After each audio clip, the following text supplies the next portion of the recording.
We are looking at how to pronounce the name of this desert, the driest desert in North America, located around several states in the US, Arizona, California, Nevada, and Utah. So this is originally a Spanish name. For reference in Spanish, it is said as Mojave, Mojave. This is also the name of a MacOS operating system, computer's operating system from Apple.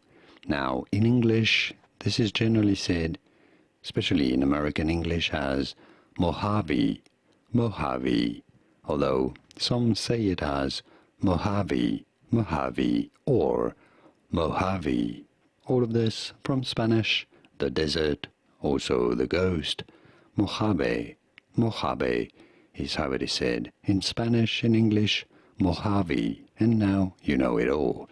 Here are more videos on how to pronounce more interesting words and names whose pronunciations aren't always obvious. I'll see you there to learn more. Thanks for watching.